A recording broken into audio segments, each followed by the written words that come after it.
విజయ్ ప్రసాద్ రెడ్డి గారి మరిన్ని video updates కొరకు మా YouTube channel I for God మినిస్ట్రీస్ని సబ్స్క్రైబ్ చేసుకోండి, బెల్ బటన్ క్లిక్ చేయండి.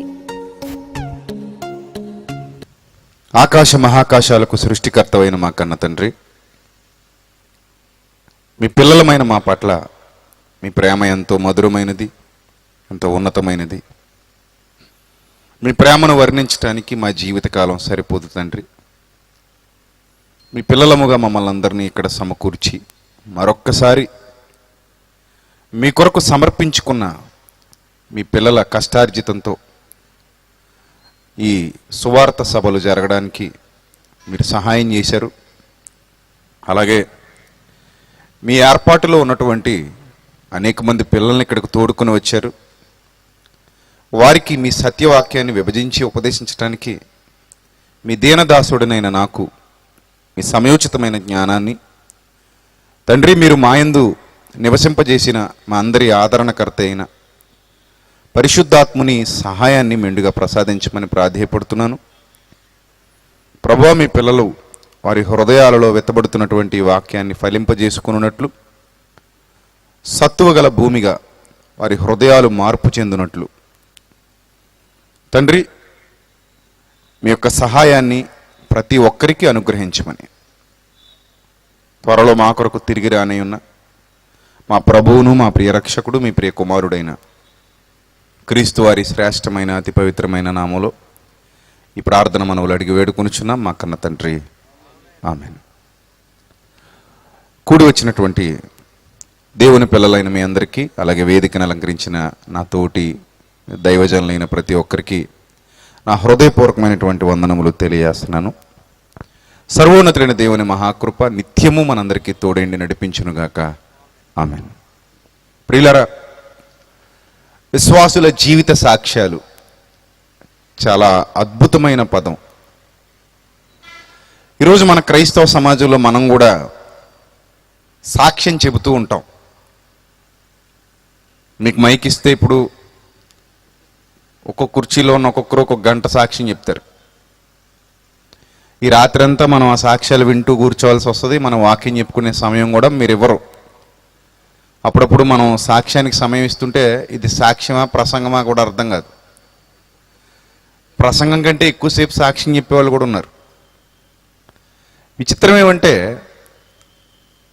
విశ్వాసులు ఇచ్చినటువంటి సాక్ష్యాలకు, వారి జీవిత సాక్ష్యానికి ఈరోజు మన నోటి వెంట వస్తున్నటువంటి సాక్ష్యాలకి చాలా వ్యత్యాసం ఉంది. అది గమనించినప్పుడు నేను చాలా ఆశ్చర్యపోయాను దైవ గ్రంథాన్ని ధ్యానిస్తూ.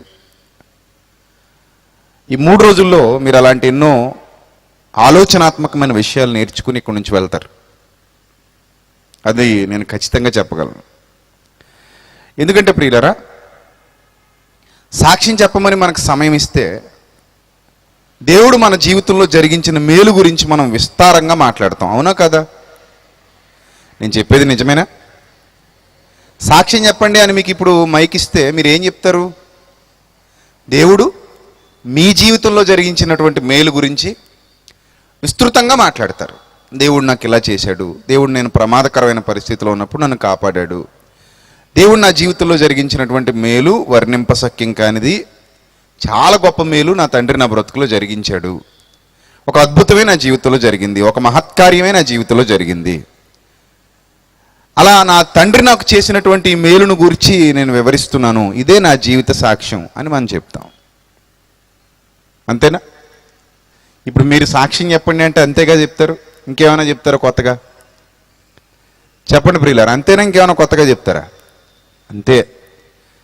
నా జీవితంలో జరిగిన మేలు, మీ జీవితంలో జరిగిన మేలు, దేవుడు చేసిన మేలు, ప్రతి మేలు గురించి మాట్లాడుకుంటూ దేవుడు ఈ విధంగా నాకు మేలు చేశాడు, దేవుడు ఈ విధంగా నాకు సహాయం చేశాడు, దేవుడు ఈ విధంగా నన్ను వృద్ధిలోనికి తీసుకొచ్చాడు, ఈ కష్టకాలంలో దేవుడు నన్ను ఆదుకున్నాడు, ఎవ్వరూ నాకు సహాయం చేయలేనప్పుడు దేవుడు నాకు సహాయం చేశాడు అని మనం మన జీవితంలో జరిగినటువంటి మేలులను గురించి విస్తారంగా మాట్లాడుతూ దేవుని మహిమపరుస్తూ సాక్ష్యం ఇచ్చామని చెబుతాం.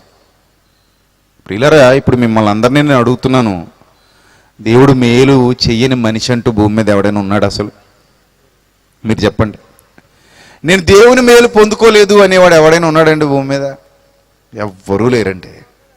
ఇంకో మాట చెప్పమంటారా? ఆయన మంచివారి మీదను చెడ్డవారి మీదను కూడా తన సూర్యుని ఉదయింపజేసి నీతిమంతుల మీదను అనీతిమంతుల మీదను కూడా తన వర్షమును కురిపించుచున్నాడు. నేను మిమ్మల్ని అడుగుతున్నాను, ఇది మేలు కాదా? ఆయన మేలు పొందనివాడంటూ ఈ భూమండలం మీద ఎవడైనా ఉన్నాడా? నేను ఆయన వల్ల మేలు పొందలేదు అని అన్యజనుడు ఉన్నాడా? పోని విశ్వాసులుగా మీరు కాసేపు పక్కన కూర్చోండి. వాక్యం ఎరిగిన వారిగా ఒకసారి అన్యజనుల వైపు చూడండి. అన్యజనులకు మేలు చేస్తున్నది ఎవరండి? సృష్టికర్త కాదా? దేవునిని ఎరుగని వారికి మేలు చేస్తున్నది ఎవరండి? ఆయన కాదా? దేవుని కొరకు బ్రతకని వారు కూడా ఈరోజు భూమి మీద హాయిగా ఆనందంగా బ్రతకగలుగుతున్నారంటే, వారు భోజనం చేయగలుగుతున్నారంటే, వారు చక్కగా ఈ భూమి మీద జీవించగలుగుతున్నారంటే, వారు కూడా ప్రయాణం చేసి ఇంటికి వెళ్ళగలుగుతున్నారంటే, వారు రాకపోకలేందు వారిని కాపాడింది ఎవరు? మరి కేవలం ఆయన నమ్మిన విశ్వాసులుగా మనకేనా మేలులు జరుగుతున్నాయి? మిగిలిన వారు ఎవరికి మేలులు జరగట్లేదంటే వాళ్ళకు కూడా ఏం జరుగుతున్నాయి? మేలులు జరుగుతున్నాయి. అందుకే వాళ్ళు కూడా అప్పుడప్పుడు భక్తి టీవీలో సాక్ష్యాలు ఇస్తున్నారు. నిజం, మీరు ఆశ్చర్యపోతారు. ఒకసారి అన్యజనుల ఛానల్స్ మీరు చూడండి, భక్తి ఛానల్ చూడండి, ఇంకా చాలా ఛానల్స్ ఉన్నాయి సహోదరులవి. వాళ్ళ ఛానల్స్లో వాళ్ళు కూడా సాక్ష్యం చెప్తారు. మా జీవితంలో ఇలా మేలు జరిగింది, మా జీవితంలో ఇలా గొప్ప అద్భుతం జరిగింది, కాబట్టి మేము ఇక్కడికి వచ్చి మొక్కు తీర్చుకున్నాం, వాళ్ళు చెప్తున్నారు. కాబట్టి గుర్తుపెట్టుకోండి, దేవుడు చేసిన మేలు మాత్రమే మన జీవిత సాక్ష్యం అనుకోవడం మన అవివేకం ప్రియులరా. ఇన్నాళ్ళు క్రైస్తవ సమాజం ఒక మోస పద్ధతిలో వెళ్ళిపోయింది. దేవుడు చేసిన మేలు మాత్రమే అంటే, ఏ రోజు నీకు దేవుడు మేలు చేయలేదు ఒక విషయం మాత్రం చెప్తావు, అందులో ఏదైనా ప్రధానమైన విషయాన్ని ఎంచుకుంటావు. సాక్ష్యం చెప్పండి అనగానే నాకు యాక్సిడెంట్ జరిగిందండి, డాక్టర్లు ఏమో చచ్చిపోతా ఉన్నారు, కానీ దేవుడు అద్భుతంగా నన్ను స్వస్థపరిచి ఇక్కడ వరకు తీసుకొచ్చాడు అని ఒక గంట చెప్తాం మనం, సినిమా చెప్పినట్టు. కంటెంట్ తక్కువే ఉంటుంది, కానీ యాక్సిడెంట్ ఎక్కడ జరిగింది, ఎప్పుడు జరిగింది, ఎలా జరిగింది, లారీ ఎలా గుద్దింది, మనకి ఏ విధంగా బ్లడ్ పోయింది, మనం ఎంతసేపు రోడ్డు మీద ఉండిపోయాం, ఎప్పుడు అంబులెన్స్ వచ్చింది, ఎప్పుడు మనల్ని హాస్పిటల్ తీసుకెళ్లారు, కుట్లు ఎన్ని వేశారు, బూస్ట్ తాగావా, హార్లిక్స్ తాగావా, అట్టిపళ్ళు తిన్నావా, యాపిల్ పళ్ళు తిన్నావా, ఎన్నాళ్ళకి తగ్గింది, ఇవన్నీ చెప్పుకుంటూ వెళ్ళేసరికి 2 గంటలన్నర సినిమా అవుతుంది.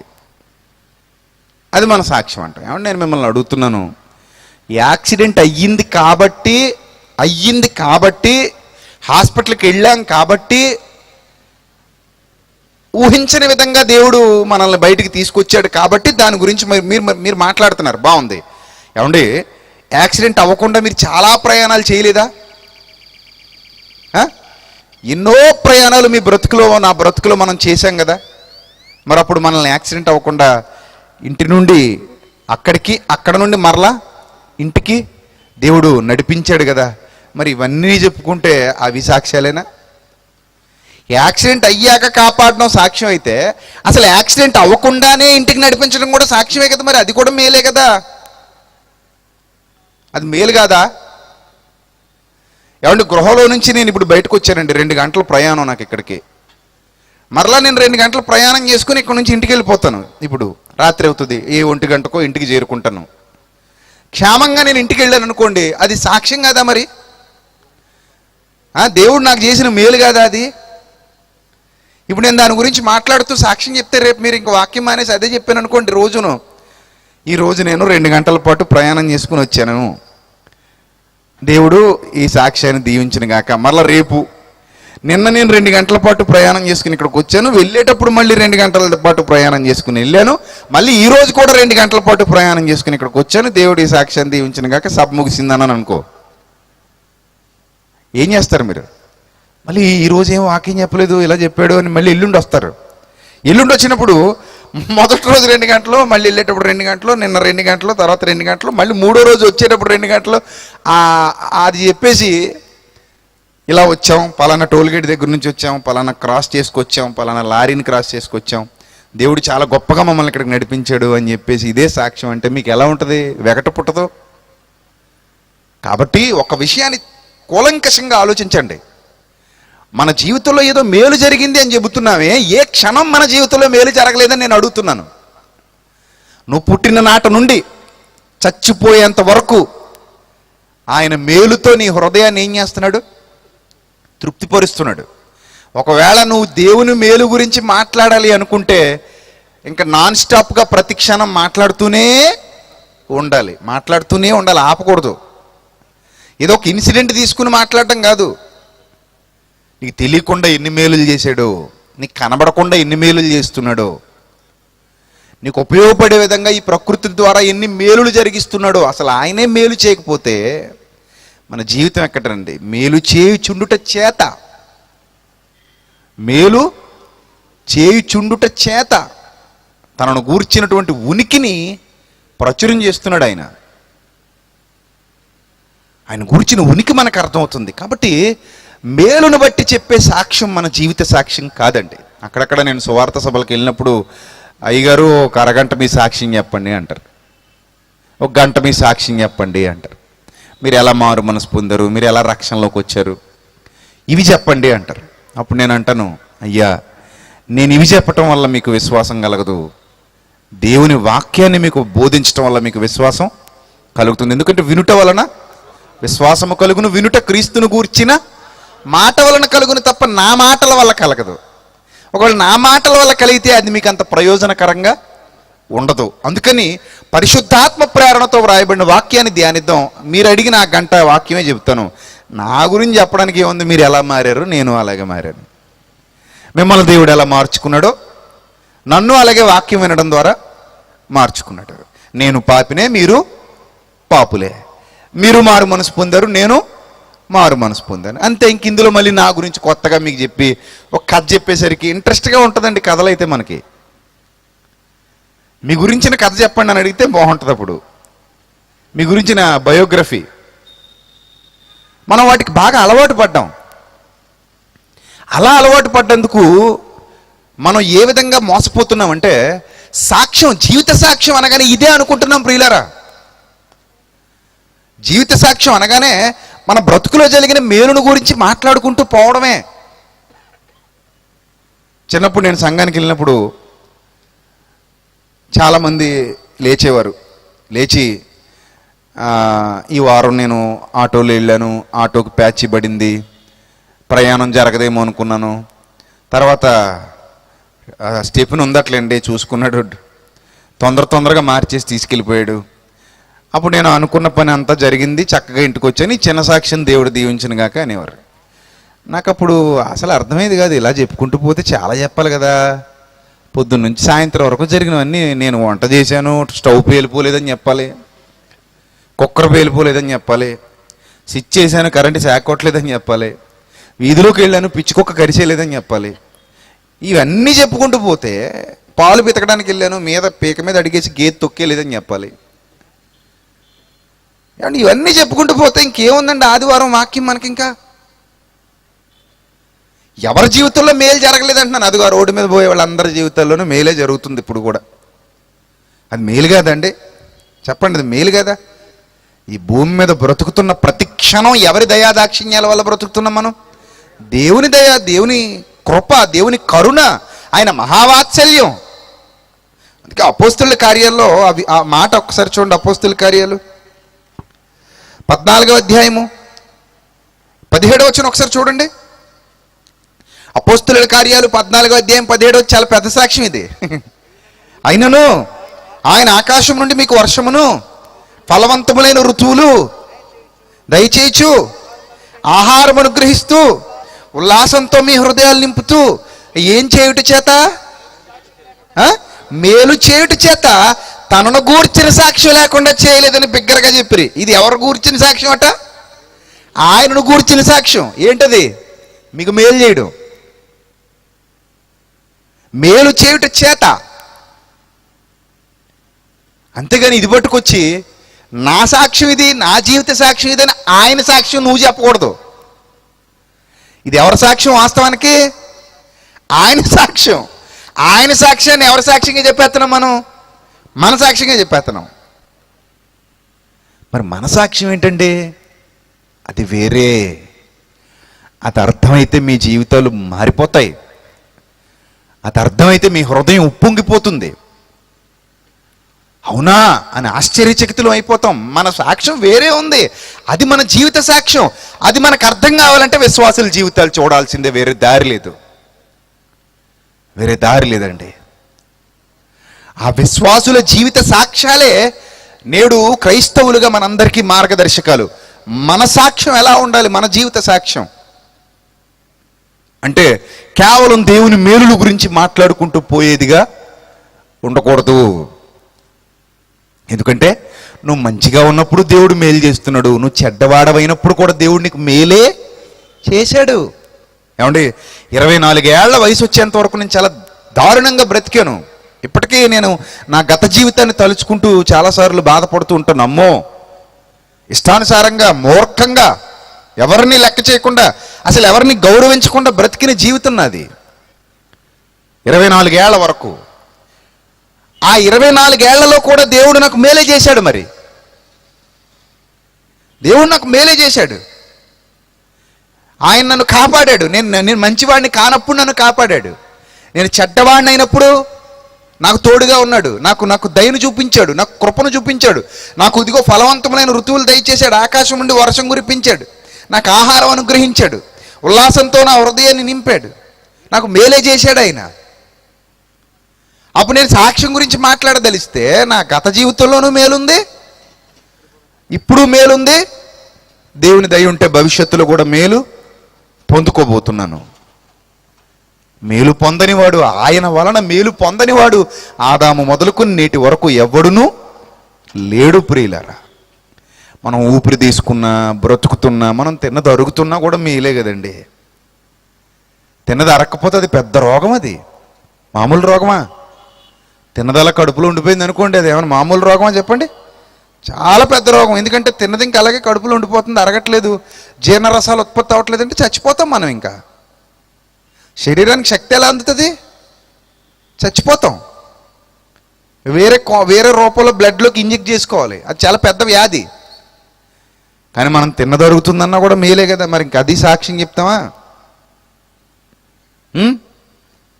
కాబట్టి సాక్ష్యము అనగానే, జీవిత సాక్ష్యము అనగానే దేవుడు కేవలము మనకు చేస్తున్న మేలు మాత్రమే కాదు. మరి ఏంటి అని అంటే దానికి మనకి అద్భుతమైన వివరణ ఇచ్చింది మన రక్షకుడు, మన ప్రభువు క్రీస్తు. ఆయన చెప్పకపోతే మనకు చాలా విషయాలు తెలియవండి. అందుకే ఆయన మహాజ్ఞాని. ఆ మహాజ్ఞాని భూమి మీదకు రాబట్టే, ఆ ప్రభు ఈ భూమి మీద అడుగు పెట్టబట్టే లోకము పుట్టక మునుపు మరుగైన సంగతులు, లోకము పుట్టినది మొదలుకొని మరుగైన సంగతులు మీకు తెలియజెప్పేదను అన్నాడు ఆయన. లోకం పుట్టక మునుపు ఆయనకి జ్ఞానం తెలుసు, లోకం పుట్టిన తర్వాత విషయాలు కూడా ఆయనకి తెలుసు. ఆయనకు తెలియనిదంటూ ఏది లేదు. అంత మహా జ్ఞాన సంపన్నుడు మన రక్షకుడైన క్రీస్తు ప్రభువు. ఆయన ఏం బోధిస్తున్నాడో ఒకసారి చూద్దాం ప్రియులారా. ఈ రాత్రి మీకు ఆ విషయాలు చాలా స్పష్టంగా అర్థం కావాలి. యోహాను సువార్త 10వ అధ్యాయము, యోహాను సువార్త 10వ అధ్యాయము 22 నుండి జాగ్రత్తగా చూద్దాం. యోహాను సువార్త 10వ అధ్యాయము 22 నుండి జాగ్రత్తగా చూడాలి ప్రియులారా. ఆలయ ప్రతిష్ఠిత పండుగ యెరూషలేములో జరుగుతుంది. ఇది యూదుల పండుగ. ఆలయ ప్రతిష్ఠిత పండుగ అనేది యూదులు చేసుకుంటున్నటువంటి పండుగ. అది యెరూషలేములో జరుగుతుంది. అదేమో శీతాకాలం. అప్పుడు యేసు అదే ఆలయంలో సొలొమోను మంటపాన తిరుగుతూ ఉన్నారు. ఆయన తిరుగుతూ ఉండగా యూదులు చాలామంది ఆయన చుట్టూ పోగైపోయారు. ఆయన చుట్టూ పోగైపోయి అంటున్నారు, ఎంతకాలం మమ్మల్ని సందేహపెడతావయ్యా నువ్వు? ఎంతకాలం మాకు ఇలా డౌట్లు క్రియేట్ చేస్తావు నువ్వు? ఎంతకాలం మమ్మల్ని సందేహపెడతావు? నువ్వు నిజంగా రక్షకుడు అయితే, నువ్వు నిజంగా మెస్సియావైతే, నువ్వు నిజంగా మాకు రాజువే అయితే, క్రీస్తు అయితే మాతో స్పష్టంగా చెప్పు అన్నారట. నువ్వు నిజంగా క్రీస్తు అయితే మాతో స్పష్టంగా చెప్పు. ఎందుకంటే వాళ్ళు అప్పటికే ఒక రాజు కోసం ఎదురు చూస్తున్నారు. పాత నిబంధన లేఖనాల ప్రకారం రాజు అంటే వాళ్ళ ఉద్దేశంలో ఎలా ఉంటాడంటే, ఇదిగో ఈ రోమన్లతో యుద్ధం చేస్తాడు, కత్తులు కర్రలు పట్టుకుని యుద్ధం చేస్తాడు, మనల్ని ఒక ఉన్నతమైన జనాంగంగా నిలబెడతాడు, ఇక మనకి స్వతంత్రత వచ్చేస్తుంది అప్పుడు మనం ఈ ప్రపంచాన్ని అంతా ఏలుబడి చేస్తాం, మనకు ఒక రాజు రాబోతున్నాడు, యుగముల వరకు ఇంక మనమే ఏలబోతున్నాం, ఈ మొత్తం వరల్డ్ మొత్తం మనదే, అధికారం మన కిందే ఉంటాయి మొత్తం అన్ని జాతులు కూడా అని అనుకున్న భ్రమలో ఎవరున్నారు? ఇశ్రాయేలీలు ఉన్నారు.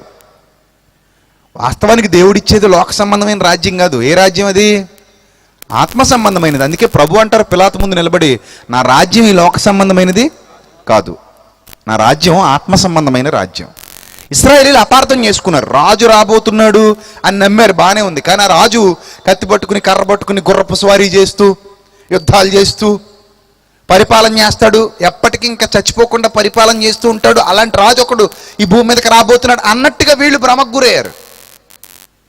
దేవుడు అలాంటి రాజును పంపించబోతున్నాడు. దావీదు చనిపోయాడు, సొలొమోను చనిపోయాడు, కానీ క్రీస్తు ఎల్లప్పుడూ ఉంటాడని పాత నిబంధన చెబుతోంది, ధర్మశాస్త్రం చెబుతోంది కదా అని కూడా అడుగుతారు. అంత మూర్ఖులు వాళ్ళు.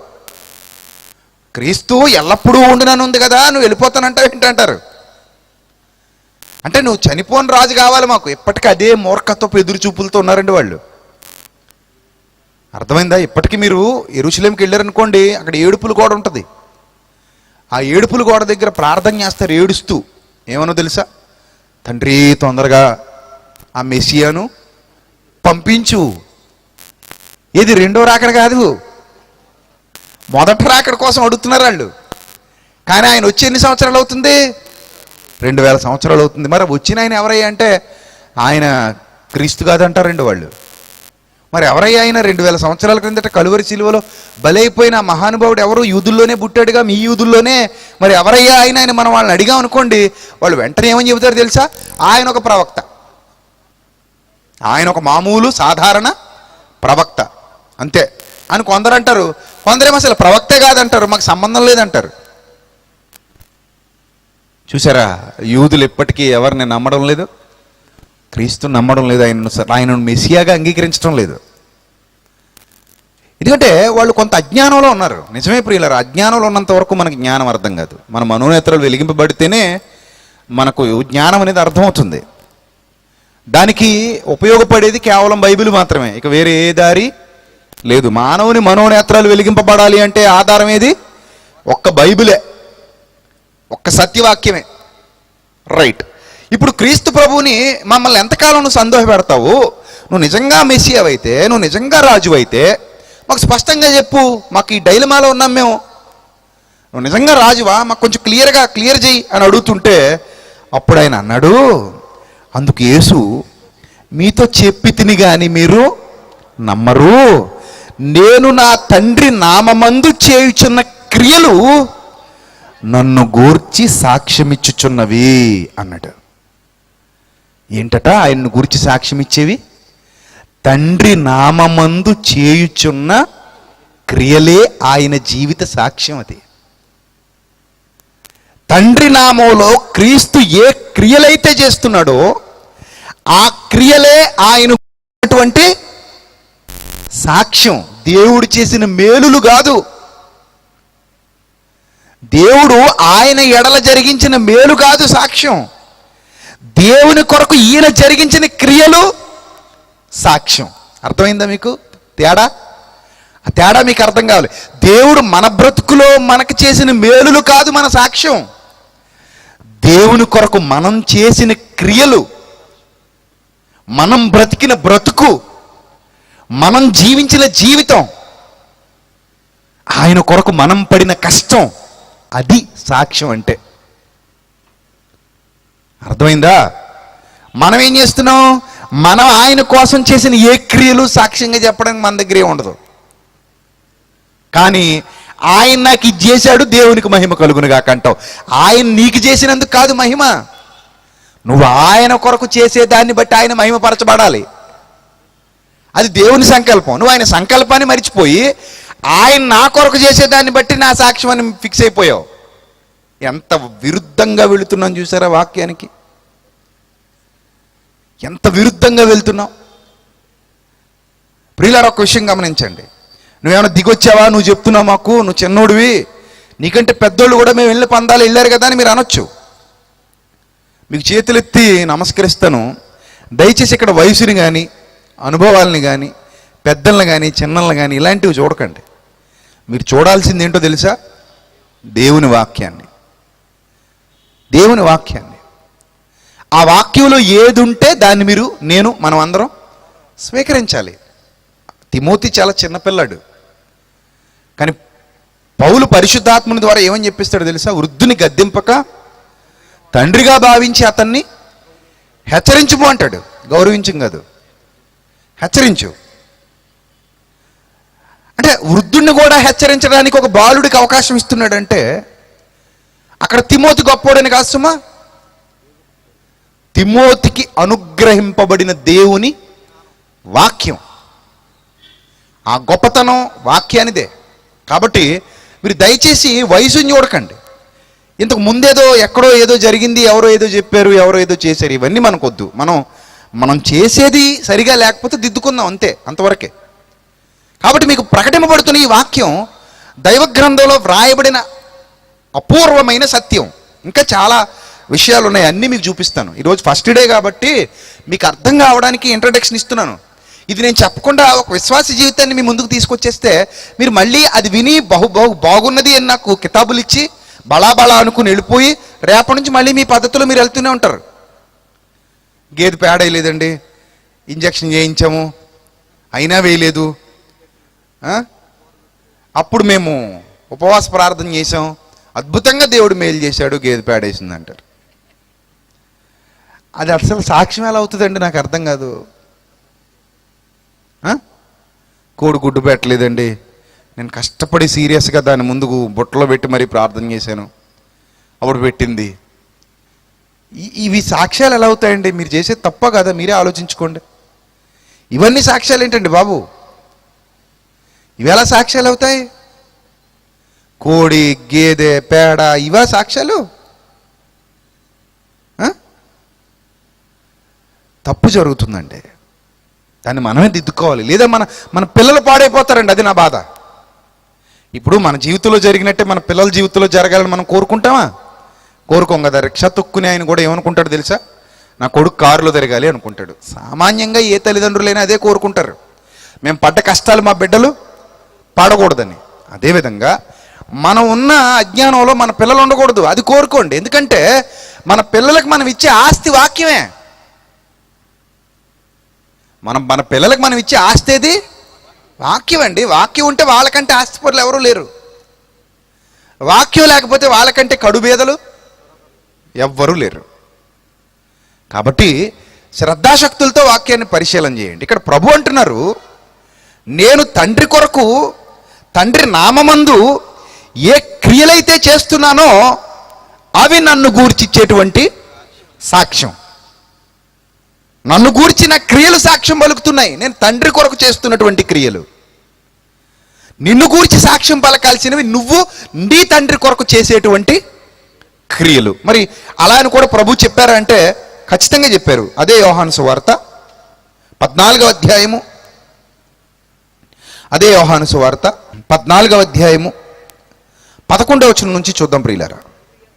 తండ్రి యందు నేనును నా యందు తండ్రి ఉన్నామని నమ్ముడి, లేదా ఈ క్రియల నిమిత్తమైనను నన్ను నమ్ముడి. ఈ క్రియల నిమిత్తమైనను నన్ను నమ్ముడి. నేను తండ్రి వద్దకు వెళ్ళుచున్నాను కనుక నేను చేయు క్రియలు నా యందు విశ్వాసముంచువాడును చేయును. ఇది కూడా మన వాళ్ళు అపార్థమే చేసుకున్నారు. నేను చేయి క్రియలు నా యందు విశ్వాసముంచువాడు కూడా చేయను అన్నాడు కదండి. ఆయన 5 రొట్టెలు 2 చిన్న చేపలు చాలా మందికి పెంచాడు, మేము పంచుతామంటారు. ఇది పంచండి చూద్దాం.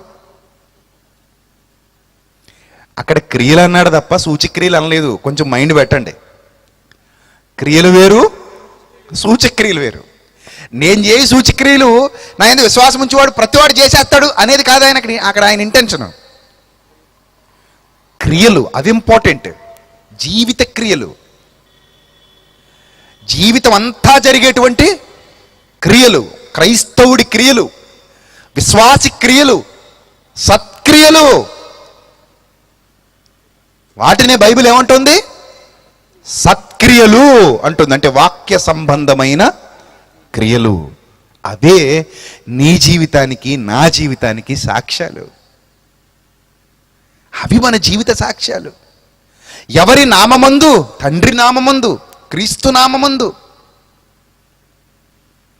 ఆత్మ సహాయంతో మన బ్రతుకులో జరుగుతున్నటువంటి క్రియలు. నేను చేయు క్రియలు నా యందు విశ్వాసముంచువాడును చేయును, అంతేకాదు వాటికంటే మరి గొప్పవియు అతడు చేయునని మీతో నిశ్చయముగా చెబుతున్నాను. ఇక్కడ పనుల గురించి మాట్లాడుతున్నాడు, అద్భుతాల గురించి కాదు. వర్క్స్ వేరు, వండర్స్ వేరు కదా. క్రియలు వేరు, సూచక్రియలు వేరు కదా. అర్థమవుతుందా? విశ్వాసం ఉంచిన వాడంటే కేవలం సేవకుడని కాదు, ఇంక అందరూ విశ్వాసం ఉంచిన వారేగా. సో విశ్వాసం ఉంచిన వారు అందరూ కూడా క్రీస్తు కంటే గొప్పవియు అతడు చేయునని మీతో నిశ్చయముగా చెప్పుచున్నానంటే మన జీవితంలో జరిగే క్రియలే తండ్రి కొరకు మన సాక్ష్యం, మన జీవిత సాక్ష్యంగా మిగిలిపోతున్నాయి. అవే వాటి గురించే బైబిల్ చాలా స్పష్టంగా మాట్లాడుతుంది. అవి మనం చేసే క్రియలు సాక్ష్యం. దేవుడు మన కొరకు చేసే క్రియలు కాదు సాక్ష్యం అంటే, మనం దేవుని కొరకు చేసేటువంటి క్రియలే సాక్ష్యం విశ్వాసికి. అందుకే నేను నా తండ్రి నామమును చేయించున్నటువంటి క్రియలు అవి నన్ను గూర్చి ఏం చేస్తున్నాయి అంటున్నాడు, సాక్ష్యం ఇస్తున్నాయి అంటాడు. ఇంకా అపోస్తలుల కార్యాలు 26వ అధ్యాయము 19వ వచనం ఒకసారి చూద్దాం ప్రియులారా. కాబట్టి అగ్రిప్ప రాజా, ఒక రాజు ముందు పౌలు నిలబడి మాట్లాడుతున్నాడు. అగ్రిప్ప రాజా, ఆకాశము నుండి కలిగిన ఆ దర్శనమునకు నేను అవిధేయుడను కాక మొదట దమస్కులోని వారికిని యెరూషలేములోను యోదయ దేశం అంతటను తర్వాత అన్యజనులకును వారు మారు మనస్సు పొంది దేవుని తట్టు తిరిగి మారు మనస్సునకు తగిన క్రియలు చేయవలెనని ప్రకటించుచుంటిని. చూడండి జాగ్రత్తగా, దేనికి తగిన క్రియలట? మారు మనస్సుకు సరిపడ క్రియలు. సరిపడని క్రియలు కాదు. ఒకవేళ సరిపడని క్రియలు ఉంటే అసలు అక్కడ మారు మనస్సే లేదని అర్థం. గమనించండి, మారు మనస్సు ఉంది అని తెలియాలంటే దేన్ని బట్టి? క్రియలను బట్టే. ఆ మధ్య ఒక విచిత్రం ఏంటంటే, ఒక తాగుబోతుడు వచ్చి మాట్లాడుతున్నాడు నాతో. మాట్లాడుతూ అంటున్నాడు కదా, లాస్ట్ ఇయర్ కూడా మీ సభకు వచ్చానంటే అప్పటికి ఇంకా నేను మారు మనసు పొందలేదు అంటున్నాడు. ఇప్పుడు పొందావా దౌర్భాగ్యుడా? ఇప్పుడు పొందావా నువ్వు? లాస్ట్ ఇయర్ పొందలేదట, ఇప్పుడు పొందాడట. ఇప్పుడు కూడా అదే కంపు, ఇప్పుడు కూడా జీవితంలో అదే కంపు, ఇప్పుడు కూడా జీవితంలో అదే నాశనకరమైన ఆలోచన విధానం. ఆ క్రియలేం బాలేదు. ఆ క్రియలు అస్సలు సత్క్రియలు కాదు, వాక్య సంబంధమైనవి కావు. అతడు దేవుని కొరకు బ్రతికేవాడు కాదు, దేవుని కొరకు తనను తాను సమర్పించుకున్నవాడు కాదు, తన శరీరాన్ని సజీవయాగంగా దేవుని కొరకు అర్పించినవాడు కాడు. విచిత్రం ఏమంటే అతని హృదయంలో ఎక్కడ దేవుని గురించిన ఆలోచనే లేదు, లేదు. అందుకే ఇక్కడ అంటాడు, మారు మనస్సుకు తగిన క్రియలు. అవి సత్క్రియలు, దైవ సంబంధమైన క్రియలు. అవి మన గురించి ఇచ్చేటువంటి సాక్ష్యం, మన జీవిత సాక్ష్యం. అది దేవుని కొరకు మనము బ్రతుకే మన సాక్ష్యం. దేవుని కొరకు మనం చేసే పని మన సాక్ష్యం. దేవుని కొరకు మనం పడే కష్టం మన సాక్ష్యం. మన విశ్వాస జీవితంలో మనం తీసుకునే సాహసోపేతమైన నిర్ణయాలు మన జీవిత సాక్ష్యం. అంతేగాని ఆయన మన ఎడల జరిగించిన మేలులు కాదయ్యా సాక్ష్యం అంటే. ఎంత అజ్ఞానంలో ఉందో చూసారు ఇన్నాళ్ళ క్రైస్తవం. ఎంతమంది ఇలాంటివి నమ్మి ఇప్పటికీ అదే అనుసరిస్తున్నారు, అదే ఆచరిస్తున్నారు. భారీ సభల్లో కూడా ఇవే వినబడుతున్నాయి.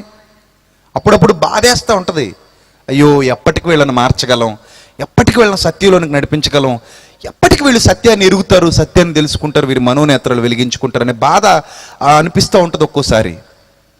మరీ చిన్నగా మాట్లాడుతూ ఉంటారు, మోకాళ్ళ నొప్పి తగ్గిందని. ఇంకా ఈ మధ్యకాలంలో అయితే మరీ ఘోరం కదా, వెంట్రుకలు తెల్లబడుతుంటే అవి కూడా ఏమవుతున్నాయట, నల్లబడుతున్నాయట. దేవుడే నల్లబరుస్తున్నాడట, పెయింట్ వేసుకునే పని లేకుండా. ఏంది ఘోరం? మరీ దారుణం కదండి, మరీ దారుణం. ఇవన్నీ చూపించి జీవిత సాక్ష్యాలు అనుకుంటే దేవుడు ఎంత బాధ ఫీల్ అవుతాడో తెలుసా, ఎంత బాధపడతాడో తెలుసా. నా పిల్లలైనా మీరు ఎప్పుడైనా నా గ్రంథాన్ని ధ్యానిస్తారా? నా కుమారుడు ఏదైతే నేర్పించాడో అది మీరు వింటున్నారు అసలు? కనీసం మీకు మార్గదర్శకులుగా ఉన్న, మీకు ఇందాక చదువుకున్నారు కదా, వాక్యపట్నం చేయించాడు తమ్ముడు హెబ్రీ పత్రికలో. ఇంత గొప్ప సాక్షి సమూహమే ఉంది కదా మేఘంలాగా మిమ్మల్ని ఆవరించి. ఆ మేఘంలో నుంచి ఒక్క చినుకైనా మీ మీద రాలేదా? ఆ మేఘం క్రింద ఒక్క చినుకులో అయినా మీరు తడవలేదా? తడిసి ముద్దగాలేదా? ఒక్క చినుకు మీ మీద పడితే చాలు కదా ఆ మేఘం క్రింద. అంత గొప్ప సాక్షి సమూహం ఉంది మేఘం వలె మనల్ని ఆవరించి. వాళ్ళందరినీ వదిలేసాం. ఏమండి, ఒక్కసారి మిమ్మల్ని అడుగుతాను, ఏ భక్తుడైనా సరే ముందుకొచ్చి తన జీవితంలో సాక్ష్యం అనగానే మీరు చెప్పినట్టు చెప్పాడా? ఎప్పుడైనా బైబిల్ గ్రంథాన్ని సరిగ్గా చదివారా మీరు? చెప్పాడా? ఎవరు చెప్పరండి అలాగా. మనమే చెప్తాం, గేదె పాలు ఇవ్వలేదు, పాలు ఇచ్చింది. ఘోరమైన మాటలు చెప్తామండి మనం, ఘోరమైన మాటలు. బస్సు వస్తుందో రాదో అనుకున్నాను, గంట కూర్చుండిపోయాను, ఇలా ప్రార్థన చేసుకున్నాను, లేదా బస్సు వచ్చేసింది. ఇవి మనం చెప్పేవి. వద్దండి, దయచేసి సంఘంలో విలువైన సమయాన్ని దయచేసి మీదట పాడు చేయకండి. ఆపేయండి బాబు, మీకు పుణ్యం ఉంటుంది. అవి ఆపేయండి. సంఘంలో విలువైన సమయాన్ని పాడు చేయకండి. ఆ సమయంలో మీకు ఇంకా కావాలనుకుంటే వాక్యానుసారమైన కీర్తనలు పాడండి, లేదు మోకరించి ప్రార్థన చేయండి. ఆ సమయాన్ని అలా సద్వినియోగం చేసుకోండి. లేదంటే ఎక్కువసేపు ఇంకా వాక్యాన్ని ధ్యానించండి, నేర్చుకోండి, మీ బ్రతుకుని దిద్దుకోండి. అంతేగాని ఎందుకంటే మనకి ఇవన్నీ మరలా అంటారు కదా, ఏ సాక్ష్యం లేదనుకోండి లేచి నిలబడతారు. దేవుడండి గతించిన వారం నుంచి ఈ వారం వరకు మమ్మల్ని కాచి కాపాడాడు, నిన్నిటి కాచి కాపాడింది, ఇంకెవరిని కాపాడలేదా? ఈ సాక్ష్యం దీవించిన కాక. అయ్యో అలా చెప్పకపోతే దేవుడికి మహిమ రాదండి అంటాడు, మళ్ళీ గొడవాడతాడు. నమస్కారం రా నాయన, నువ్వు చెబితే రాదురా నాయన మహిమ. ఆయన చేసిన మేలు చెబితే రాదు. నువ్వు ఆయన కొరకు ఏం చేసావు అది చెప్పు. తండ్రి నీ ద్వారా మహిమపరచబడాలనుకుంటున్నాడు, ఆయన కోరిక తీర్చు. మీ సత్క్రియల వలన ఆయన ఆనందిస్తాడు. మీరు చేసే క్రియలే ఆయన గురించి ఇచ్చేటువంటి సాక్ష్యాలు. అదుగుతుగుతుగు నా కుమారుణ్ణి చూసావా అని అనాలి ఆయన. నా కుమారుణ్ణి చూసావా, అతడు నీతిమంతుడు, యథార్థవంతుడు, భూమి మీద నా కొరకు ఎలాంటి పనులు చేస్తున్నాడు చూడు, నా నామమందు ఎలాంటి క్రియలు చేస్తున్నాడు చూడు. ఆహా ఇతని యందు నేను ఆనందించుచున్నాను చూడు. అలా తండ్రి చెప్పుకునేలా ఉండాలి. ఏమండి, అంతవరకు ఎందుకండి? బైబిల్లో ఉన్న వచనాలే అవసరం లేదు ఈ విషయం అర్థం అవడానికి. మీ కొడుకుని మిమ్మల్ని పక్కన పెట్టి, నా కొడుక్కి నేను పుస్తకం కొన్నాను, నా కొడుక్కి నేను పెన్సిల్ కొన్నాను, మా నాన్నగారు నాకు పెన్సిల్ కొన్నారు అని అందరికీ చెప్తే నాన్న ఆనందపడిపోతాడా? మా నాన్నగారు నాకు పుస్తకం కొన్నారు, మా నాన్నగారు నాకు స్కూల్ ఫీజు కట్టారు, మా నాన్నగారు నాకు బూట్లు కొన్నారు, మా నాన్నగారు నాకు యూనిఫామ్ కొన్నారు, మా నాన్నగారు నాకు బస్ ఫీజు కట్టారు, మా నాన్నగారు నాకు కొత్త బాక్స్ కొన్నారు, మా నాన్నగారు నాకు కొత్త బ్యాగ్ కొన్నారు, మా నాన్నగారు నాకు కడుపు నిండా ముప్పొద్దుల మేపుతున్నారు, నేను మాత్రం 0 మార్కులు తెచ్చుకున్నాను. ఇప్పుడు నాన్న గురించి గొప్పగా చెప్పి 0 మార్కులతోనే ఉన్నాం అనుకోండి, నాన్న మహింపరచబడతాడా? నాన్న ఆనందపడతాడా? నాన్న సంతోషపడతాడా? అస్సలు సంతోషపడ్డు. అప్పుడు మళ్ళీ వెళ్ళి ప్రోగ్రెస్ రిపోర్ట్ పట్టుకెళ్ళి 0 పట్టుకెళ్ళి 0 పట్టుకెళ్ళి, నాన్నగారు మీరెంత గొప్పవారు, అసలు మీలాంటి నాన్న ఈ భూమి మీద ఉంటాడా? అసలు ఎంత గొప్ప నాన్నను నేను కలిగి ఉన్నాను, ఎంత గొప్ప నాన్న. నాన్న ఐ లవ్ యూ నాన్న, నువ్వంటే నాకు ప్రాణం నాన్న. ఆహా ఇవన్నీ చెప్పి మళ్ళీ అక్కడ నిలబడి, అమ్మా నాన్నగారు నాకు బ్యాగ్ కొన్నారు, నాన్నగారు నాకు కొత్త బట్టలు కొన్నారు, నాన్నగారు నాకు బస్సు ఫీజు కడుతున్నారు, నాన్నగారి గురించి సాక్ష్యం చెప్తున్నాను నేను, నాకు మాత్రం బోబుగుడ్డు ఉంది, నాకు మాత్రం పెద్ద గుడ్డు ఉంది ఇక్కడ. ఇది మాత్రం అలాగే ఉంటుంది. ఇది ఏం పెరగదు. 1 కానీ 2 కానీ 3 కానీ 35 కానీ 45 కానీ ఏం అవుతుంది. అది ఎప్పుడు ఎక్కడ ఉంటుంది? బోబుగుడ్డే, 0. కానీ వారం వారం నాన్నగారు డప్పు కొడుతుంటాం. నాన్న ఎప్పుడు సంతోషించడండి. అది అసలు నాన్నకు మహిమే కాదండి. టీచర్లు వచ్చి అంటారు, ఏమండి మీ బాబా ఎందుకు పనికిరాని శుద్ధ దండగ బాబు, ఈ బాబు వరస్ట్ ఫెలో, వేస్ట్ ఫెలో, ఇలాంటోడికి పాఠాలు చెప్పడానికి టైం వేస్ట్, ఇలాంటోడు స్కూల్లో కూర్చుంటే బెంచికి కూడా అవమానం, కుర్చీకి కూడా అవమానం, ఇటు పోతే ఇంకొకడు వచ్చి కూర్చుంటాడు అక్కడ. ఏదైనా ఇటు బట్టిలో పెట్టేవయ్యా అన్నారు అనుకో, తండ్రి దగ్గరికి వెళ్ళి తండ్రి గుండె ఏమైపోద్ది? ఎందుకయ్యా అనవసరంగా చెమటోడి సంపాదించి దరిద్రుడికి తగలేస్తున్నావు, ఏ ఇటుకు బట్టిలో పెట్టేయి, 4 రూపాయలైనా వస్తాయి. అంతేగాని ఇలాంటి వాడి మీద ఇన్వెస్ట్ చేయకు, నువ్వు ఇలాంటి వాడి మీద పెట్టుబడి పెట్టకు, ఇదంతా వృధా, వీడి వల్ల నీకు ఏ ఉపయోగం లేదు, నువ్వు ఏదో కలలుగానేస్తున్నావు. మా వాడు డాక్టర్ అయిపోవాలి, యాక్టర్ అయిపోవాలి, కలెక్టర్ అయిపోవాలనుకుంటున్నావు. వీడు కలెక్టర్ కాదు కదా, కలెక్టర్ కారు దొడగడానికి కూడా పనిచేయడు, వీడు పెద్ద సున్నగాడీడు అని అన్నారు అనుకోండి, తండ్రికి మహిమ అది. ఇప్పుడు మళ్ళీ అంత అవమానం తండ్రికి జరిగాక కూడా వీడు వచ్చి, నాన్నగారు నాకు భోజనం పెట్టారు, నాన్నగారు నాకు బట్టలు కొన్నారు, నాన్నగారు నాకు షూ కొన్నారు, నాన్నగారు నాకు బస్సు ఫీజు కట్టారు అన్నాడు అనుకోండి. అప్పుడు నాన్న ఏం చేస్తాడు? చిన్నవారు మీ ఆపు, ఇంకా ఎప్పుడు చెప్తావు సోది,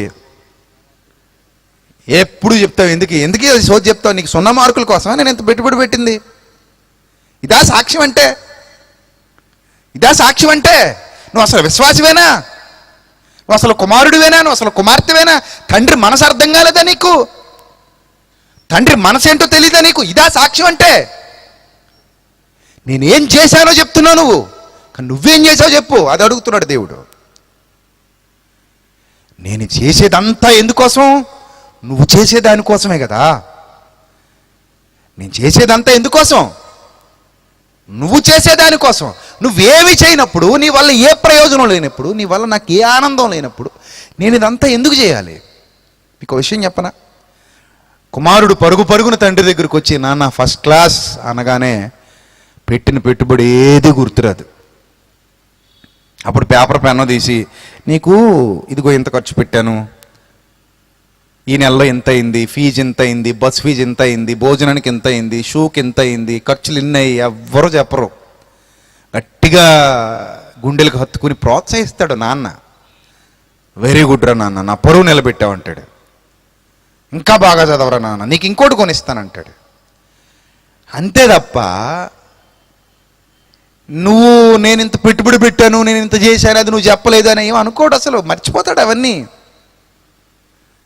ఏమండి, మీరు చెడ్డవారై ఉండి మీ పిల్లలకు మంచి ఈవులను ఎరిగి ఉండగా అన్నాడే. చెడ్డవారైన మీరే మీ పిల్లల విషయంలో ఇలా ఆలోచిస్తుంటే మంచివాడైన దేవుడు మన విషయంలో ఇంకెంత ఆలోచిస్తాడు? ఎప్పుడైనా ఆలోచించారా? ఈ రాత్రి ఆలోచించండి. ఇప్పుడు సాక్ష్యాల సమయం. ఇప్పుడు ఏ సమయం? సాక్ష్యాల సమయం. రండి ఇప్పుడు చెప్పండి సాక్ష్యం. ఒక్కడ కూడా లేవడు. ఏం చెప్తామండి మనం సాక్ష్యం? తండ్రి కొరకు నేను చేసిన క్రియలు మాట్లాడాలి. మాట్లాడగలమా? నా తండ్రి కొరకు నిస్వార్థపూరితంగా, ఏది ఆశించకుండా, ఏ అపేక్ష లేకుండా, నా తండ్రి కొరకు నేను ఇది చేశాను, నా తండ్రి కొరకు నేను ఇలా బ్రతుకుతున్నాను, నా తండ్రి కొరకు నేను ఇలా ఆలోచించాను, నా తండ్రి కొరకు అవసరమైతే నేను చచ్చిపోతాను, నా తండ్రి కోసం నా ప్రాణమైనా ఇచ్చేస్తాను, నా తండ్రి కోసం నేను ఏదైనా కోల్పోతాను, మా నాన్న సంతోషంగా ఉండడం కోసం నా జీవితాన్ని ధారపోసేస్తాను. ఉందా మన దగ్గర అలాంటి సాక్ష్యం? ఆయన నాకు అప్పగించిన బాధ్యతను తుదముట్టించడానికి అవసరమైతే నేను పానార్పణంగా పోయబడతాను. ఉందా మన దగ్గర అలాంటి సాక్ష్యం? ఉందా? ఇన్నాళ్ల క్రైస్తవ జీవితంలో ఎంత వెనకబడిపోయారో ఒక్కసారి రాత్రి మీ మనోనేత్రాలు వెలిగించుకుని ఆలోచించండి. దేవుడు సూటిగా మీతోనే కాదు, యావత్ క్రైస్తవ సమాజంతో మాట్లాడుతున్నాడు తన వాక్యం ద్వారా. ఇది అత్యంత అవసరమైన సందేశం ఈ ప్రపంచానికి, అత్యంత అవసరమైన సందేశం. ఎంతమంది ఆయన మనసు తెలుసుకోకుండా బ్రతుకుతున్నారు, ఎంతమంది ఆయన ఉద్దేశాలు ఎరుగక బ్రతుకుతున్నారు, ఎంతమంది ఆయన కోరుకునేది ఏంటో అర్థం కాకుండా బ్రతుకుతున్నారు. అక్కడ పౌలు చెబుతున్నాడు, నేను ప్రకటించిన వాళ్ళందరికీ చెప్పాను. ఎవరెవరికి చెప్పాడట? దమస్కులోని వారికి, యెరూషలేములోను, యోదయ దేశం అంతటా, తర్వాత అన్యజనులకు. వారు మారు మనస్సు పొంది దేవుని తట్టు తిరిగి మారు మనస్సుకు తగిన క్రియలు చేయవలెనని ప్రకటించుచుంటిని. మారు మనస్సుకు తగిన క్రియలు, అది తండ్రి నామమందు చేయుచున్న క్రియలు. తండ్రి నామమందు చేయుచున్న క్రియలు, అవి మిమ్మల్ని గూర్చిచ్చేటువంటి సాక్ష్యం. కూర్చో. ఆ తండ్రి నామమందు చేయుచున్న క్రియలే మన జీవిత సాక్ష్యాలు. మన జీవిత సాక్ష్యాలు. ఇంకో మాట చూద్దాం. తీతుకు రాసిన పత్రిక 3వ అధ్యాయము 8వ వచనం. తీతుకు రాసిన పత్రిక అపోస్తలుడైన పౌలు తీతుకు రాసినటువంటి పత్రిక 3వ అధ్యాయము 8వ వచనం. ఈ మాట నమ్మదగినది గనుక. ఏ మాట? ఆ పరిశుద్ధాత్మను మన రక్షకుడైన యేసుక్రీస్తు ద్వారా ఆయన మన మీద సమృద్ధిగా కుమ్మరించెను. పునర్జన్మ సంబంధమైన స్నానం ద్వారా పరిశుద్ధాత్మ మనకు నూతన స్వభావం కలుగజేసి మనలను రక్షించెను. మనం ఆయన కృపవలన నీతిమంతులుగా తీర్చబడి నిత్య జీవము గురించిన నిరీక్షణను బట్టి దానికి వారసుల మొగుటక్కై ఆ పరిశుద్ధాత్మను మన రక్షకుడైన యేసుక్రీస్తు ద్వారా ఆయన మన మీద సమృద్ధిగా కుమ్మరించెను. ఈ మాట నమ్మదగినది గనుక దేవుని యందు విశ్వాసముంచిన వారు, జాగ్రత్తగా చూడాలి. దేవుని యందు ఏముంచిన వారు? విశ్వాసముంచిన వారు. మనమందరం ఎవరండి? మనమందరం ఎవరు? దేవుని యందు విశ్వాసం ఉంచిన వారమేగా. రైట్. దేవుని యందు విశ్వాసం ఉంచిన వారు సత్క్రియలను శ్రద్ధగా చేయుటయందు మనస్సుంచునట్లు నీవి సంగతులను గూర్చి దృఢముగా చెప్పుచుండవలనని కోరుచున్నాను. ఇవి మంచివియు మనుష్యులకు ప్రయోజనకరమైనవియునై ఉన్నవి. చూసారా? ఏవి మంచివి, ఏవి ప్రయోజనకరమైనవి? ఇవి మంచివి. ఏవి? సత్క్రియలు. ఎవరు చేయాలి ఇవి? మారు మనస్సు పొందిన ప్రతి ఒక్కరూ, ఆయన యందు విశ్వాసం ఉంచిన ప్రతి ఒక్కరూ ఆ సత్క్రియలు శ్రద్ధగా చేయాలట. శ్రద్ధగా చేయుటందు మనస్సుంచునట్లు నీవి సంగతులను గూర్చి దృఢముగా చెప్పుచుండవలనని కోరుచున్నాను అన్నాడు. ప్రియులారా, మారు మనస్సుకు తగిన క్రియలు అక్కడే ఉంటుందండి విశ్వాసం అంటే. అర్థమవుతుందా? అక్కడే ఉంటుంది విశ్వాసం. అది ఎంత గొప్పగా ఉంటుందో తెలుసా? ఆ విశ్వాసాన్ని గురించి ఆలోచిస్తుంటే మన జీవితం సరిపోదండి. అంత బలమైన విశ్వాస జీవితాలు ఉన్నాయండి. అంత బలమైన విశ్వాస జీవితాలు. మన బ్రతుకులో లేని సాక్ష్యం వాళ్ళ బ్రతుకులో మనకు కనబడుతుంది. అక్కడ వాళ్ళు మేలును గురించి మాట్లాడరు అసలు. చూద్దాం. హెబ్రీలకు రాసిన పత్రిక. ఈరోజు మొదటి రోజు కాబట్టి మీకు ఇంట్రడక్షన్ ఇస్తున్నాను, మీకు అందరికీ అర్థం అవ్వాలి. ఇది బేసిక్, ఇది మెయిన్ పాయింట్ సుమా. ఈ ఫస్ట్ డే మెసేజే మీ అందరికీ బేస్. ఇది మిస్ అయితే రేపు ఎల్లుండి చెప్పే మీకు ఇంకా అర్థం కావు. అందుకే నేను ఎప్పుడు చెప్తుంటాను, ఏ సభకైనా సరే మొదటి నుంచి హాజరవ్వండి అని చెప్తాను. కానీ ఇక్కడ కూడా జబ్బు ఉంది మన వాళ్ళకి. ఆ జబ్బు ఏంటి తెలుసా? 2 కూడా కాదు, 3కి వస్తారు. 3వ రోజు వచ్చి ముగింపు దగ్గర ఉంటే ఆశీర్వాదం అంటే ఎవడు చెప్పాడు మీకు? ముగింపు దగ్గరకు వచ్చేస్తే ఆశీర్వాదం అది అలా చెప్పారా మీకు? అన్నం తినేముందు కంచంలో ఉన్న అన్నం అంతా ఎవరొకరికి పెట్టేసి ఊరుపు ఉంటుంది కదా లాస్ట్లో, అది బలం అంటారు చూసారా? ఇంకా అదే బలం అయితే అది ఒకటి తినుండు, మిగిలిన ముద్దలన్నీ ఎందుకు మింగావు? చిన్నప్పుడు అమ్మ మొత్తం ఏదో పెట్టేయడానికి అరే ఊరుపు తినాలి రోయ్, ఇందులోనే మొత్తం అంతా ఏముండిపోద్దట, బలమంతా ఉండిపోద్దట, మిగిలిందంతా ఇంక వేస్ట్ అనమాట. ఇంకంటే లాస్ట్కి వస్తే ముద్దలు తిండని పిల్లాడు ఇంకా లాస్ట్కి వెక్సం వచ్చి ఇంక చాలమ్మా అంటాడని, లేలేదురా నాన్న లాస్ట్ ముద్దది, ఇందులో ఉన్న బలం ముందున్న వాటిలో ఉండదని అబద్ధం చెప్పి పెడుతుంది. పచ్చి అబద్ధం అది. ముందు తిన్న దాంట్లో కూడా ఏముంటుంది? బలం ఉంటుంది. సో ఇలా మనం ఊర్పు తిన్నాం అన్నట్టు లాస్ట్లో ఊర్పు కోసం వస్తాం. ఇంకా అప్పుడు వచ్చినప్పుడు ఏం ఉండదు. పెళ్ళిళ్ళకేమో లాస్ట్ నెలలో, ఎందుకంటే ఐటమ్స్ అయిపోతాయని. బూరైపోయినా నచ్చదు, గారె అయిపోయినా నచ్చదు, బజ్జీ అయిపోయినా నచ్చదు, స్వీట్ అయిపోయినా నచ్చదు. కూర అయిపోతే అసలు నచ్చదు. కాబట్టి పెళ్ళికి ఎప్పుడు వెళ్ళిపోతాం? ఫస్టే ముందు బంతిలో కూర్చోవాలి. ఆఖరి బంతి అయితే అన్నీ అయిపోతాయి కదా. కానీ వాక్యం అనేసరికి ఫస్ట్ రోజు కదండి, ఈరోజు చూద్దాంలేండి. దేవుని సభలు సత్య సంబంధమైన సభలు అన్ని సభల్లా మీరు అనుకోకండి. ఇక్కడ కేవలం వాక్యం ప్రకటింపబడుతుంది. ఎవరి వ్యక్తిగత గొప్పతనం కోసం కాదండి ఈ సభలు, ఎవరి మేలు కోసమో ఎవరి మెప్పు కోసమో కాదండి ఈ సభలు, మీ ఘనత కోసమో లేకపోతే మీ చప్పట్ల కోసమో కాదండి ఈ సభలు. ఎవరిని మహిమపరచడానికి? దేవుని మహిమపరచడానికి, ఆయనను గూర్చినటువంటి సర్వసత్యాన్ని మీకు తెలియజేయటానికి. ఒక దైవజనుడిగా దేవుడు నన్ను ఏర్పరచుకున్నాడు. ఇక్కడ నేను నిలువబడ్డాను. నేను నిమిత్త మాత్రుణ్ణి. ఆయన వాక్యాన్ని ఉన్నట్టుగా మీకు ప్రకటించవలసిన బాధ్యత నా మీద ఆయన మోపి ఉన్నాడు. అదే నేను మాట్లాడుతున్నాను. కాబట్టి ఈరోజు మీరు వింటున్నటువంటి వాక్యం మీ హృదయంలో ఫలిస్తే రేపు ఎల్లుండి మీరు వినే లోతైన సంగతులు మీకు చాలా చక్కగా అర్థం అవుతాయి.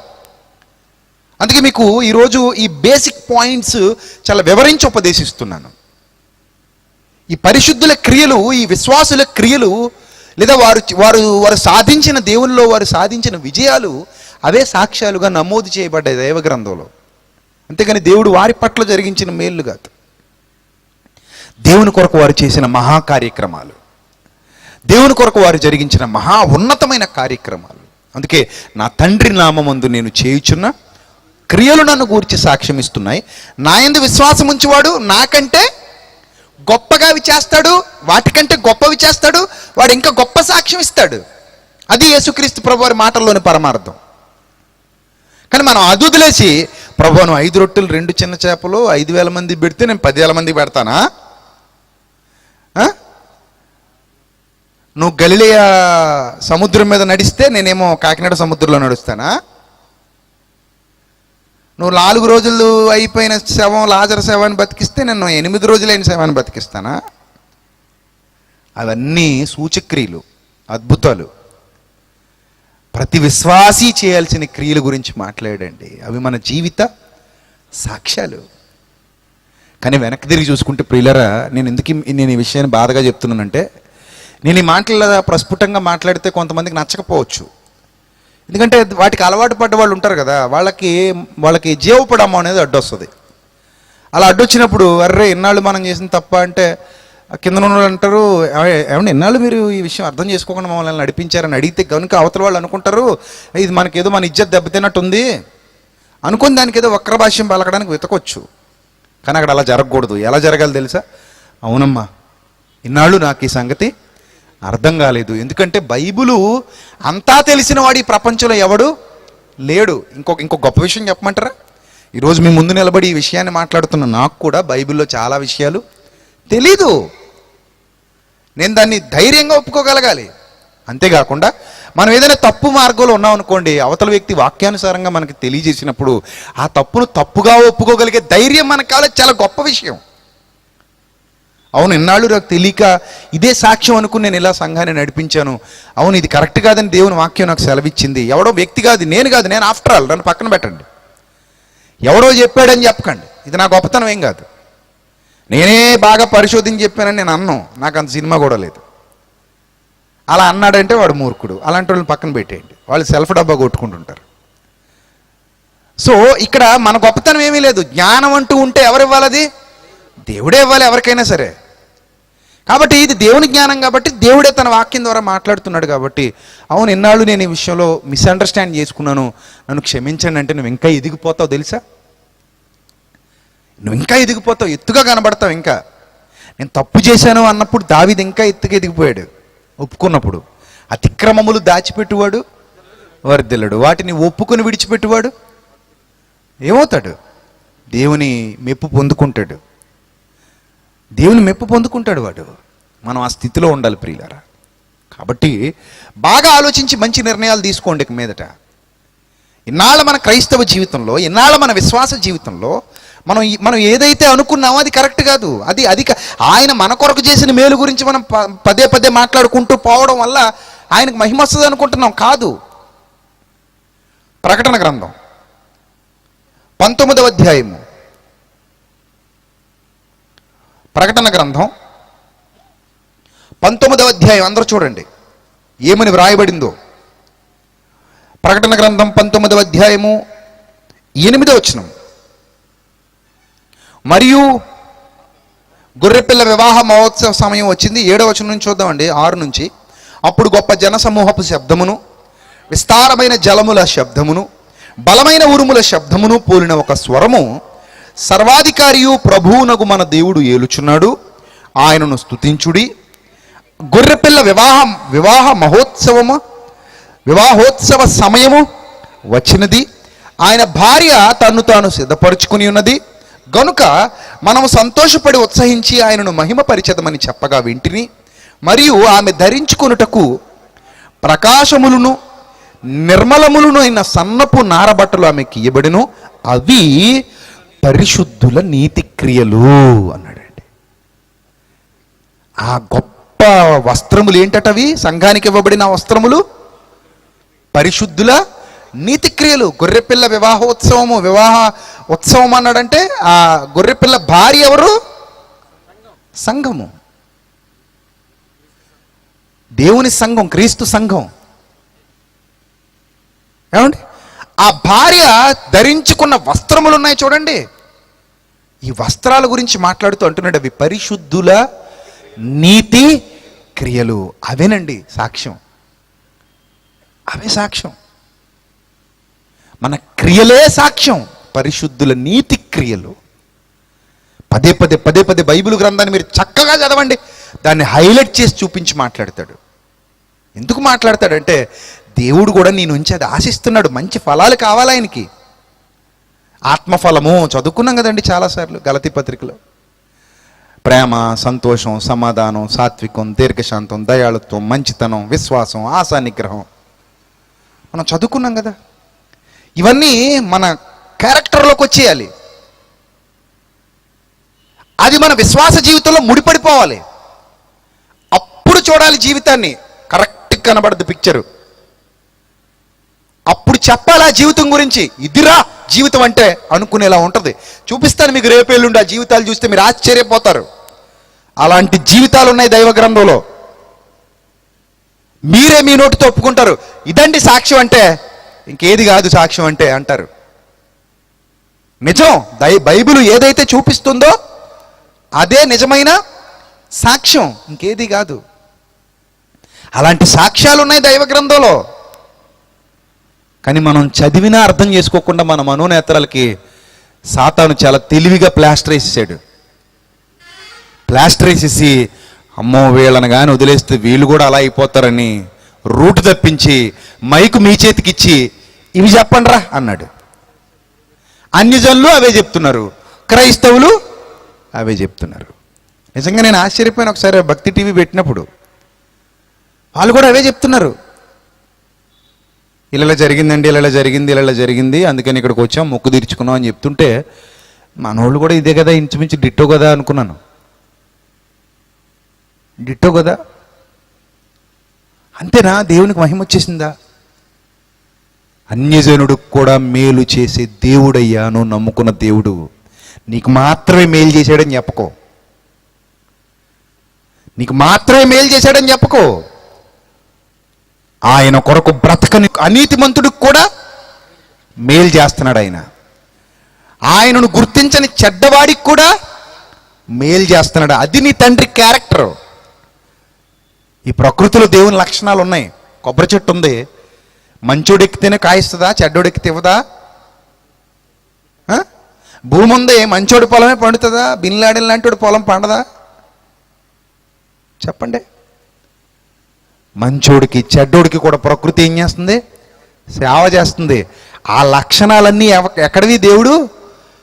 దేవుడి ప్రకృతిలోకి పెట్టిన లక్షణాలు అవి. ఈ భూమి మీద మంచోడు బ్రతుకుతాడు, చెడ్డోడు మంచోడు గాలి పీల్చుకుంటాడు, చెడ్డోడు గాలి మంచోడు తింటాడు, చెడ్డోడు తింటాడు. సాతాను సంబంధి హాయిగా బ్రతుకుతాడు, అలాగని సాతాను ఏం చేయదు మేలు.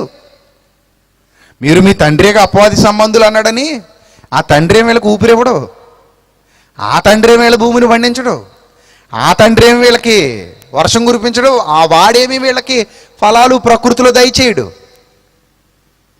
వాడి క్రియలు చేయించుకుంటాడు, వాడి మహిమ పొందుతుంటాడు వీళ్ళ ద్వారా. వాడి క్రియలు చేసి వాడిని బాగా మహింపరుస్తారు వీళ్ళు. దుష్క్రియలు, దుష్టుని క్రియలు. దేవుడు ఎంత గొప్పవాడు తెలుసా? దీర్ఘశాంతంతో కనిపెడుతున్నాడండి. ప్రేమమయుడండి ఆయన. ఆయన ప్రేమ వర్ణింప సఖ్యము కానిది, వర్ణింప వీలు లేనిది. అంత ప్రేమ సంపన్నుడు, ఐశ్వర్యవంతుడు ప్రేమ విషయంలో ఆయన. ఆ ప్రేమను బట్టే దీర్ఘశాంతం గలవాడే ఎదురు చూస్తున్నాడు. ఈ సమాజంలో ఎంతమంది అండి ఆయనకు విరోధంగా బ్రతుకుతున్నారు, ఎంతమంది అండి ఆయన అనరాని మాటలు అంటున్నారు. ఆయన కుమారుడైన క్రీస్తుని ఎవరండి గౌరవించారు? ఎంత ఘోరంగా ఆయనని శిక్షించారు, ఎంత ఘోరంగా ఆయన అవమానించారు. కానీ ఆయన ఏం అనలేదు. దీర్ఘశాంతం గలవాడే మరో అవకాశం ఇస్తున్నాడు, మరో అవకాశం ఇస్తున్నాడు, మరో అవకాశం ఇస్తున్నాడు. అవకాశాల మీద అవకాశాలు ఇస్తున్నాడు. అందుకే చెబుతున్నాను, నీతిమంతుల్ని అనీతిమంతుల్ని కూడా ఆయన ఏం చేస్తున్నాడు? ప్రేమించి దయ చూపిస్తున్నాడు, మేలు చేస్తున్నాడు వారి జీవితాల్లో. అదే మనం అపొస్తలుల కార్యాల్లో చదువుకున్నాం. కాబట్టి ప్రియులరా, మన జీవిత సాక్ష్యం ఫైనల్గా మనం దేవుని కొరకు విడిచి వెళ్ళిన ముద్ర. ఏ ముద్రలైతే నీ వెనక కనబడుతున్నాయో, నేను చెప్పానుగా గతంలో కూడా, బీచ్లో నడిచి వెళ్తూ ఉంటాం. అప్పుడు మన పాదాల ముద్రలు ఎక్కడ పడతాయి? ఇసుకలో పడతాయి. అప్పుడు ఆ ముద్రలు నువ్వు నడిచి వెళ్ళావు అనడానికి సాక్ష్యం ఇస్తున్నాయి. అంతేగా? ఆ ముద్రలు దేనికి సాక్ష్యం ఇస్తున్నాయి? నువ్వు ఇలా నడిచి వెళ్ళావు అనడానికి సాక్ష్యం ఇస్తున్నాయి, నువ్వు విడిచిన నీ పాద ముద్రలు. అదేవిధంగా నేను 30 ఏళ్ళు జీవితంలో నడిచిన, హనోకు దేవునితో నడిచాను అన్నట్టు. నేను 50 ఏళ్ళు నడిచినా, 60 ఏళ్ళు నడిచినా, నేను నడిచి వెళ్ళిపోయిన నా జీవితం, నేను వెనక విడిచి వెళ్ళిపోతున్నాను జీవితాన్ని. పాము పొర విడిచేద్ది, ఎవడో చూస్తాడు, ఏమంటాడు తెలుసా? ఇదిగో ఇలా వెళ్ళింది, ఇప్పుడే వెళ్ళింది, నువ్వు ఎలా చెప్పగలవు ఇదిగో ఇక్కడ విడిచింది అంటాడు. పాము పొర విడిచేద్ది, మనం మన జీవిత సాక్ష్యాన్ని విడిచిపెడతాం. మనం మన జీవిత సాక్ష్యాన్ని విడిచిపెడతాం. అదే మన సాక్ష్యం. నీ మరణం వరకు ఆ సాక్ష్యం ఉంటుంది. విశ్వాసుల జీవిత సాక్ష్యాలు నేటి క్రైస్తవ్యానికి మార్గదర్శకాలను ఎందుకు టైటిల్ పెట్టాల్సి వచ్చిందంటే, వాళ్ళు విడిచిన ఆ పాదముద్రలు ఇంకా మనకి గ్రంథంలో సాక్షాత్కరిస్తున్నాయి ప్రియులారా. అవి చదువుతుంటే కన్నీరు పారుతుందండి ఏరులై. వాళ్ళ కష్టాలు, వాళ్ళ కన్నీళ్లు, వాళ్ళ బ్రతుకులో, వాళ్ళ విశ్వాస జీవితంలో వాళ్ళు ఎదుర్కొన్నటువంటి నిందలు, అవమానాలు, అయినా దేవునిని విడిచిపెట్టని ఆ తత్వం, వాళ్ళు బ్రతికిన ఆ బ్రతుకు, దేవుణ్ణి మహిమపరచడానికి వాళ్ళకు ఉన్నటువంటి ఆ నిర్ణయాలు, ఆ అద్భుతాలండి, అసలు అద్భుతాలు. అలాంటి సాక్ష్యాలు విన్న దేవుడు పొంగిపోయాడు. అందుకే మీరు హెబ్రీ పత్రికలో చదువుకుంటున్నారు, ఇంత గొప్ప సాక్షి సమూహం అన్నాడు. మన విషయంలో అలా చెప్పగలడండి? ఈ రోజున్న సంఘాల విషయంలో దేవుడు అలా చెప్పగలడా? మీరు చెప్పే విని దేవుడు ఆనందపడతాడని మీరు అనుకుంటున్నారు. అది మీ భ్రమ, అది మీ భ్రమ, శుద్ధ భ్రమ, దండగా. నన్ను వ్యర్థముగా ఆరాధించుచున్నారు అన్నాడు. అందుకే మనుష్యుల కల్పించిన పద్ధతులు, అవి కల్పించబడిన పద్ధతులు, అవి దైవోపదేశాలు కావు, ఇవి దైవోపదేశాలు. నేను మీతో మాట్లాడుతున్నవి గ్రంథంలోనివి. అవి దేవోపదేశములను అనుకొనుచు నన్ను వ్యర్థంగా ఆరాధిస్తున్నారు మీరు. దానివల్ల నో యూస్. కావాల్సింది మీ నీతి క్రియ, మీరు విడిచిపెట్టే ఆ అద్భుతమైన సాక్ష్యం, సత్క్రియ. దేవుని కొరకు నువ్వు చేసిన పని, దేవుడు నీ కొరకు చేసిన మేలు కాదు, దేవుని కొరకు నువ్వు చేసిన దాని గురించి మాట్లాడాలి. అలా మనకి గొప్ప గొప్ప మార్గదర్శుల చరిత్రలు బైబిల్ తెలియజేస్తుంది. చివరిగా మరో వచనం చూద్దాం. యాకోబు పత్రిక 3వ అధ్యాయము 13వ వచనం చూద్దాం ప్రియులారా. యాకోబు పత్రిక 3వ అధ్యాయము 13వ వచనం. మీలో జ్ఞాన వివేకములు కలవాడు ఎవడు అని క్వశ్చన్ మార్క్ పెట్టాడు చూడండి అక్కడ. మీలో సంగమా, దేవుని సంగమా, క్రీస్తు సంగమా, ప్రభు సంగమా, మీలో జ్ఞాన వివేకములు గలవాడు ఎవడు? వాడు జ్ఞానముతో కూడిన సాత్వికము కలవాడై తన యోగ్య ప్రవర్తన వలన తన క్రియలను కనపరచవలెను అన్నాడండి. చూసారా? ఎందుకంటే దేవునికి ఇంత తాపత్రయం? పిల్లల పట్ల ఈ సాక్ష్యం చూడాలని కోరుకుంటున్నాడు గనుక క్రీస్తు సాక్ష్యాన్ని చూసి ప్రభు ఆనందపరవశుడైపోయాడు పరలోకంలో. అందుకే అంటాడు, ఇతని యందు నేను ఆనందించున్నాను, ఇతడు నా ప్రియ కుమారుడు. దేనిని బట్టేది? ఆయన క్రియలు, అవి ఆయనకు సాక్ష్యాలు. మన క్రియలు ఎలా ఉండాలట? జ్ఞానముతో కూడిన సాత్వికము గలవాడై తన యోగ్య ప్రవర్తన వలన తన క్రియలను కనపరచవలెను. అర్థమవుతుందా? ఇలాంటి సాక్ష్యం ఉండాలి మన దగ్గర, అలాంటి సాక్ష్యం ఉండాలి. ఫైనల్గా ఒకటే గుర్తుపెట్టుకో, దేవుని కొరకు నువ్వేదైతే చేశావో అది స్థిరం.